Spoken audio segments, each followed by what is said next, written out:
آپ کو 1 سال کا ٹائم دیتے ہیں، آپ علی کی خلافت ثابت کر دیں گے منصوص من اللہ کی؟ ابھی ثابت کر لیتا ہوں، میں ابھی ثابت کر لیتا ہوں، 1 مہینے کا ٹائم نہیں چاہیے، آپ سے نہیں ہونی، میں ابھی ثابت کر لیتا ہوں، میں ابھی ثابت کر لیتا ہوں، میں ابھی ثابت کر لیتا ہوں، آپ تیار ہیں؟ میں ابھی ثابت کر لوں، مجھے 3 منٹ دو گے، میں ابھی ثابت کر لیتا ہوں۔ ایک آیت کریمہ آپ نے پڑھ کر سنانی ہے، میں اس میں ایک بات فرما رہا ہو کہ اے محمد تیرے بعد علی جو ہے خلیفہ بلا فصل ہیں۔ بڑے اس شخص کو اتنا نہیں پتا کہ منصوص من اللہ صرف مت کیجئے، 1 سال کا ٹائم لے لیجئے، کیا تک کا ٹائم لے لیجئے، لیکن آپ یہ آیت کریمہ نہیں پڑھ پائیں گے، آپ یہ آیت کریمہ نہیں پڑھ پائیں گے۔ ہم پڑھیں گے، آپ خاموش رہیے پہلے۔ ہاں، اس پر ہمارے قرآن سے امیر المؤمنین علیہ الصلوۃ والسلام کی امامت کہتے ہیں منصوص من اللہ۔ یہ شخص سمجھتا ہے کہ اللہ کی جانب سے نص صرف قرآن ہے، حالانکہ سب کو پتا ہے کہ نص کے 2 اقسام ہیں، وحی کی 2 اقسام ہیں، وما ينطق عن الهوى ان هو الا وحی یوحى۔ قرآن بھی وحی ہے، قرآن کے بارے میں ہے اللہ خاموش، وما ينطق عن الهوى ان هو الا وحی یوحى۔ حدیث شریف وحی ہے، حدیث شریف وہی ہے، لیکن حدیث شریف وحی ہے اللہ کی جانب سے۔ وحی کی 2 اقسام ہیں، اپنے مشائخ سے جا کر پوچھو، ایک وحی ہے قرآن ہے، ایک وحی حدیث شریف ہے۔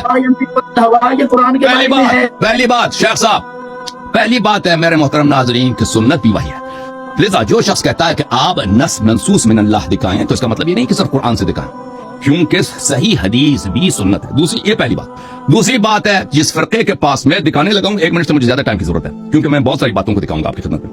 جس فرقے کے نزدیک میرے محترم ناظرین ان کا قرآن ہی ناقص ہے، جس فرقے کے قرآن کو ان کی مائی نے اپنے بستر کے نیچے، جس بستر پہ وہ سوتی تھی اس کے نیچے رکھتی تھی، وہ اس کو بکری کہا گیا، ٹھیک ہے نا، جو اصلی قرآن تھا ان لوگوں کا۔ ان کے صحیح ترین احادیث میں، صحیح ترین کتب میں موجود ہے کہ اس کو قرآن کو بکری کہا گئی ہے۔ یہ کتاب ہے صحیح مسلم، چاپ دار الفکر، یہ صفحہ نمبر 686 ہے۔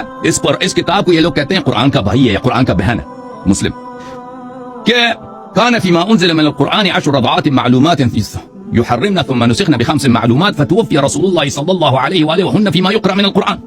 قرآن میں کچھ آیتیں تھیں 10 رضعات کے متعلق، 5 رضعات کے متعلق ان کی تلاوت ہوتی تھی جب رسول صلی اللہ علیہ وسلم کی وفات ہوئی۔ اچھا، اب آتے ہیں سنن ابن ماجہ۔ سنن ابن ماجہ میں یہ آیات گئی کہاں ہے؟ عائشہ بتائیں میں کہاں گئی کہاں ہے؟ سنن ابن ماجہ چاپ دار الفکر صفحہ نمبر 453 میں، ان عائشہ لقد نزلت آیت الرجم۔ آیت الرجم ابھی قرآن میں نہیں آئی۔ ورضاعت الکبیر 10، یہ بھی قرآن میں نہیں ہے۔ لقد، یہ قرآن میں اللہ نے نازل کیا، وَلَقَدْ كَانَ فِي صَحِيفَةٍ تَحْتَ سَرِيرِ۔ اور سب مسلمانوں کو بھی پتا ہے کہ قرآن مصحف شریف کی بے احترامی گستاخی کرنا یہ کفر ہے سب فرقوں کے نزدیک۔ اور خود دیکھیں کہ ان کی اپنی کتاب میں کیا لکھا ہے کہ ان کی مائی جن سے یہ اپنا دین لیتے ہیں اہل بیت علیہ السلام کی جگہ، یہ اس پہ سوتی تھی، قرآن پہ جا کے سوتی تھی، وہ میرے بستر کے نیچے تھی۔ فلما مات رسول اللہ صلی اللہ علیہ وآلہ وتشاغلنا بموتها دخل داجن فاکلها، اس کو بکری کہا گئی ہے جی، اس قرآن کو، اصلی قرآن کو بکری کہا گئی ہے۔ یہ آپ کے بہت ساری کتابوں میں اس کی سند میں بھی کوئی خدشہ نہیں۔ اچھا، جب یہ ثابت ہوا تو پہلی بات یہ ہے کہ شیخ صاحب تم پہلے اپنا اصلی قرآن ثابت کرو۔ جب تو آپ کی مائی کہتے ہیں کہ اصلی قرآن، میرا جواب ختم نہیں ہوا ابھی، میں نام دکھاؤں گا، میں نام، آپ پیچھے بیٹھے، آپ 2 منٹ تسلی کریں، تسلی کریں شیخ صاحب، تسلی کریں، میں کام میرا۔ پہلی بات یہ ہے کہ انہی 2 احادیث میں نے ثابت کر دی بھائی کہ جب آپ کے ایک دفعہ آپ کا اجماع یہ ہے کہ جو قرآن کو ناقص سمجھے وہ کافر ہے، جو قرآن کی بے احترامی کرے وہ کافر ہے۔ میں نے ثابت کیا کہ آپ کا سب سے بڑا عالم، سب سے بڑی راویہ، سب سے جو اہم صحابہ کا مفتیہ تھی، وہ قرآن کو ناقص بھی سمجھتی ہے اور قرآن پہ جا کے سوتی بھی تھی، قرآن کو بستر کے نیچے لگا کے سوتی بھی تھی۔ تو آپ کا مذہب تو تباہ ہو ہی گیا، کیونکہ جب آپ کا اتنا بڑا دین میں وہ اسلام سے خارج ہیں تو آپ کیسے مسلمان رہے؟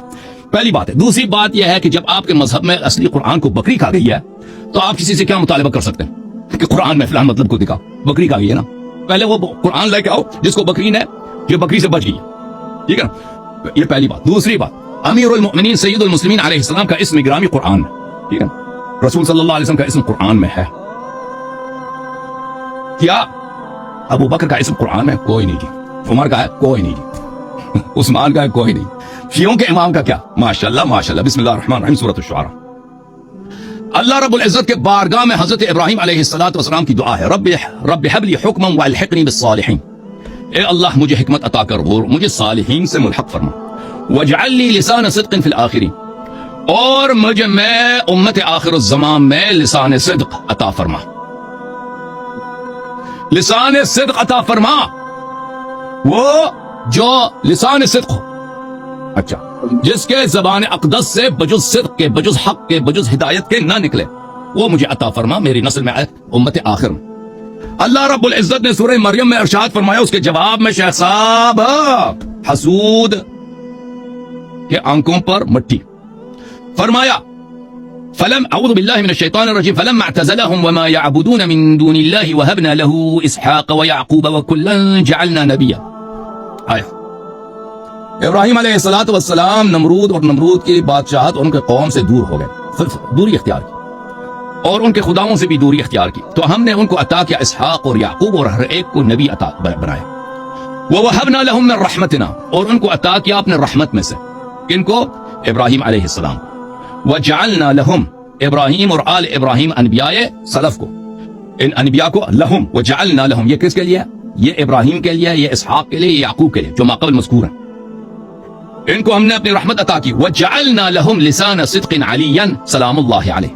آئے ہائے ہائے شیخ صاحب، شیخ صاحب وجعلنا لہم لسان صدق علیا، ہم نے امیر المؤمنین علی بن ابی طالب سلام اللہ علیہ کو ان سب پر لسان صدق قرار دیا، قرآن پہ انزل لسان صدق قرار دیا، ٹھیک ہے، سچائی کا لسان، ہدایت کا لسان، علم کا لسان، اللہ کے ترجمان انبیاء پر امیر المؤمنین علیہ الصلوۃ والسلام۔ میرے محترم ناظرین، پور معروف کتاب شواہد التنزیل لقواعد التفضیل، شاب مؤسسۃ العالمین للمطبوعات، 2010 میں بیروت لبنان میں چھپی، حاکم حسکانی کی یہ کتاب ہے۔